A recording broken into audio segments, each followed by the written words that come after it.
Her boarding pass slipped from her hand when the TSA agent's voice cut to the terminal.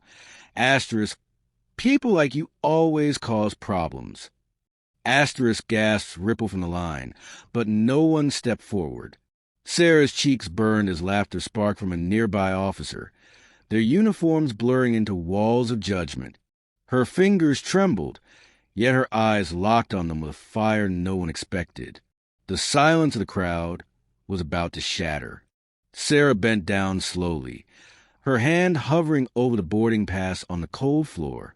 The agent, a woman named Donna with sharp eyes and a smirk that cut deeper than knives, crossed her arms.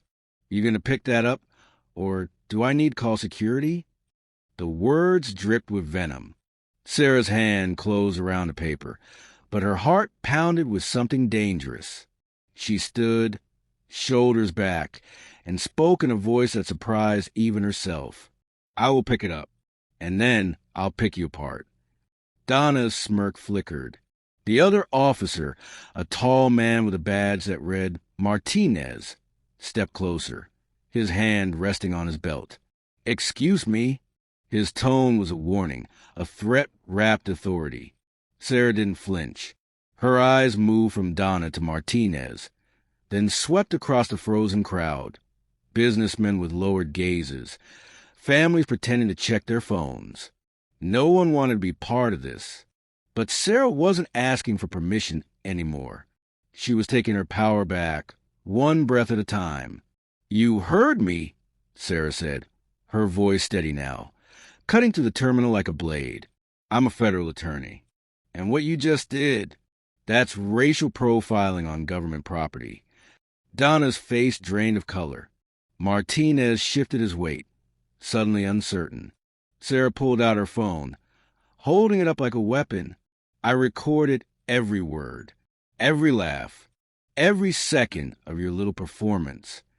The crowd began to murmur, phones rising like silent witnesses.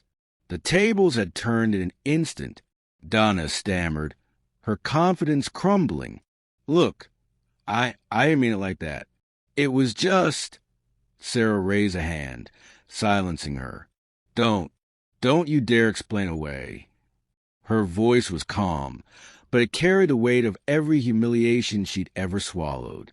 Martinez tried to intervene, his tone suddenly professional. Ma'am, if there's been a misunderstanding, we can... Sarah's eyes locked on him. A misunderstanding? You stood there. You laughed. You were part of it. The air in the terminal grew heavy, suffocating. A woman from the crowd finally spoke up, her voice shaking. She's right. I saw the whole thing. They were horrible to her. Others nodded, whispers spreading like wildfire. Sarah's phone buzzed, a notification from the recording app, confirming the upload to her cloud. She smiled, not with joy, but with the quiet satisfaction of someone who just armed themselves with truth. Donna's hands were shaking now. Martinez looked at his partner, then back at Sarah, his face pale. They knew what was coming. Sarah stepped closer, lowering her voice so only they could hear. I'm going to board my flight, and when I land, I'm filing a formal complaint with the Department of Homeland Security. I have witnesses. I have video. I have your names. Donna's mouth opened, but no words came out. Martinez swallowed hard. Sarah turned to the crowd, her voice rising again. If anyone else saw what happened, I'd appreciate your contact information.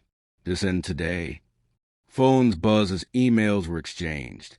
The walls they built around her were collapsing. The shift supervisor arrived, a man in his 50s with gray hair and a tired expression. What's going on here? Martinez and Donna exchanged desperate glances. Sarah handed him her business card, embossed, official, undeniable.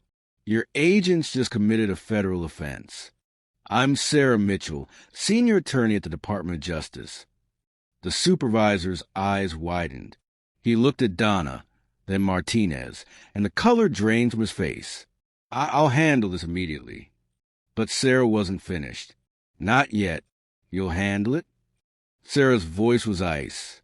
You'll sweep it under the rug like you've done 100 times before? No, this time it's different. She gestured to the crowd, their phones still out, recording. This time, everyone sees.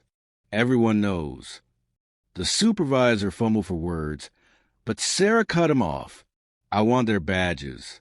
I want a full investigation. And I want a public apology. The terminal was silent, except for the hum of the departure board. Donna's eyes filled with tears. Martinez looked at the floor. The supervisor nodded frantically. Of course. Absolutely. We'll start the process immediately. Sarah stepped back, her voice softening just a fraction. You know what the worst part is? It's not the words. It's that you thought you could get away with it. That no one would care enough to stop you. Donna finally spoke, her voice breaking. I'm sorry. I'm so sorry. Sarah didn't respond. She'd heard empty apologies before. They meant nothing without action. She turned toward her gate, the crowd parting for her like a wave. As Sarah walked, a little girl tugged her mother's hand. Mommy, is that lady a superhero? The mother smiled, tears in her eyes. Yes, sweetheart. Yes, she is. Sarah heard it, and for the first time since entering the airport, she felt her shoulders relax. But she didn't stop. She couldn't, because this fight wasn't just about her. It was about every person who'd been silenced, humiliated, made invisible. Today, she'd given them all a voice. And she wasn't done yet. The supervisor caught up to her, breathless. Ms. Mitchell, please. Can we talk in private? Sarah turned, her expression unreadable. Private? So no one sees? So you can make this go away quietly. He shook his head vigorously. No, I swear. I want to make this right. Please. Sarah studied him, weighing his sincerity. Finally, she nodded. Fine, but the cameras stay on. He agreed immediately. Behind them, Donna and Martinez were already being escorted away, their badges in the supervisor's hand. Justice, it seemed, moved faster when the world was watching. In the supervisor's office, Sarah sat across from him, her phone still recording on the desk between them. Tell me, she said, how many complaints have been filed against those two? The supervisor hesitated. I'd have to check the records. Sarah leaned forward. I'll save you the trouble. I already filed a FOIA request last month after a colleague reported similar treatment. Donna has 7 complaints. Martinez has 4, all swept away. The supervisor's face crumbled. He knew he was cornered. I didn't know. I wasn't. Sarah raised an eyebrow. You're the supervisor.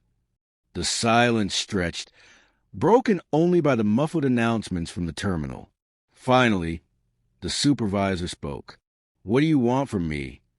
Sarah didn't blink. I want accountability. Real consequences.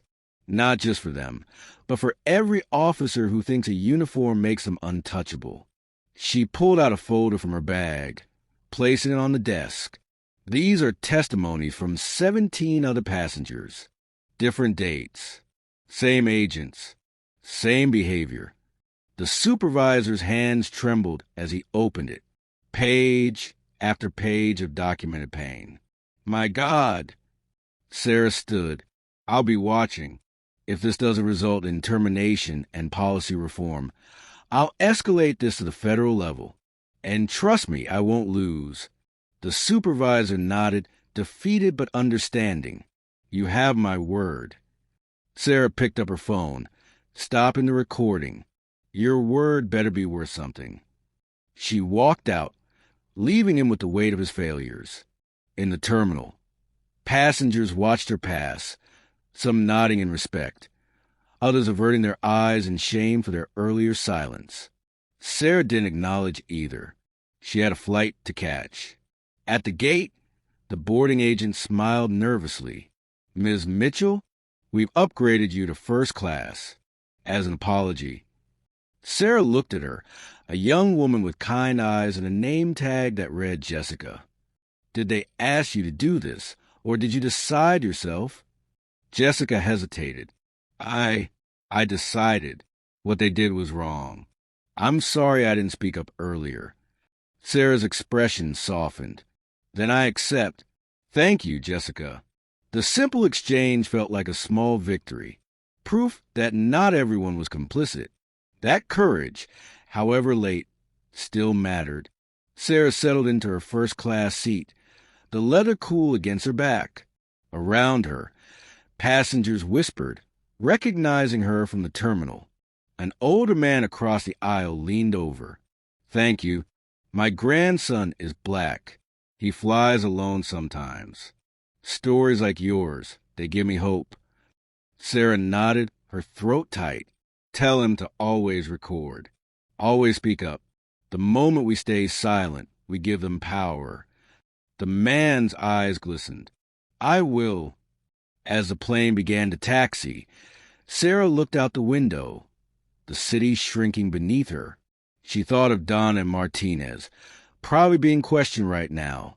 Her phone buzzed. A message from her colleague at the DOJ. Saw the news. You're trending on Twitter. Video went viral. People are demanding action. Sarah smiled, not with satisfaction, but with exhaustion. The fight was never just one battle. It was a war, fought in airports and courtrooms and comment sections. But today, she'd won. She'd shown that power could be challenged, that systems could be broken, that voices refused to stay silent. And in the morning, when the news crews would call, when the interviews would start, she'd tell them all the same thing. This isn't about revenge. It's about respect. Sarah closed her eyes, letting the hum of the engines lull her. Behind her, in that terminal, policies were already being rewritten. Training programs were being scheduled. Lives were being changed. All because one woman refused to let her boarding pass, and her dignity stay on the floor. The agents thought they had power. They thought their uniforms were shields. They were wrong. Sarah had something stronger. She had the truth. And in the end, the truth didn't just speak. It roared. Weeks later, Sarah received an email. Donna and Martinez had been terminated. The TSA had launched a nationwide review of discrimination complaints. 17 officers were under investigation. The little girl from the terminal had drawn a picture of Sarah with a cape and sent it to her office.